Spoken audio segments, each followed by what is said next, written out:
સુરતના કાપોદ્રા વિસ્તારમાં થયેલ 28 લાખના મોબાઈલ ચોરીનો મુખ્ય આરોપી ઝડપાયો। આરોપી રામનિવાસ ગુપ્તા ચોરીનો મુખ્ય આરોપી હતો। આરોપી વિરુદ્ધ મહારાષ્ટ્ર અને ગુજરાતમાં 65 થી વધુ ચોરીના નોંધાયા ગુના। આરોપી મહારાષ્ટ્રમાં રહેતો અને સુરતમાં ચોરી કરવા આવ્યો। રીઢો આરોપી મહારાષ્ટ્ર પોલીસ જાપ્તામાંથી પણ ભાગી છૂટ્યો હતો।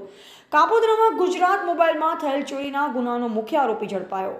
ગઈ તારીખ 4/3/2024 રોજ કાપોદ્રા પોલીસ સ્ટેશન વિસ્તારમાં આવેલા ગુજરાત મોબાઈલની અંદર એક ઘરફોડ ચોરીનો બનાવ બનેલો।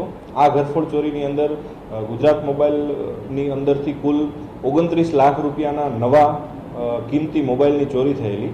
જે મોબાઈલની ચોરીના અંતે ગુનો દાખલ કરી અને કાપોદ્રા પોલીસ સ્ટેશન દ્વારા એની તપાસ કરવામાં આવેલી। એ દરમિયાન અગાઉ ક્રાઇમ બ્રાન્ચ દ્વારા આ ગુનાનું ડિટેક્શન કરવામાં આવેલું અને અમર ખરાટ નામના એક વ્યક્તિની ધરપકડ કરવામાં આવેલી।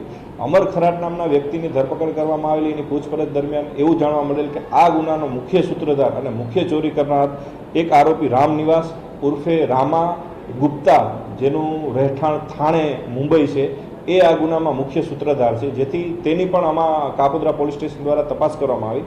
તપાસ દરમિયાન એવું માનવું પડેલું કે આ ખૂબ જ રીઢો ગુનેગાર છે અને આ ગુનેગાર ઉપર કુલ 60થી વધારે ઘરફોડ ચોરીના ગુના દાખલ થયેલા છે। અને આ ગુનેગારની મુખ્ય એમો એવી છે કે મોટા ભાગે મોબાઈલની જ દુકાનો તોડે છે અને ચોરી કરે છે। મુંબઈમાં અસંખ્ય દુકાનો આણે તોડેલી છે અને કોઈ અજાણ્યા માણસોને આ નવા મોબાઈલો વેચવાની એમો ધરાવે છે।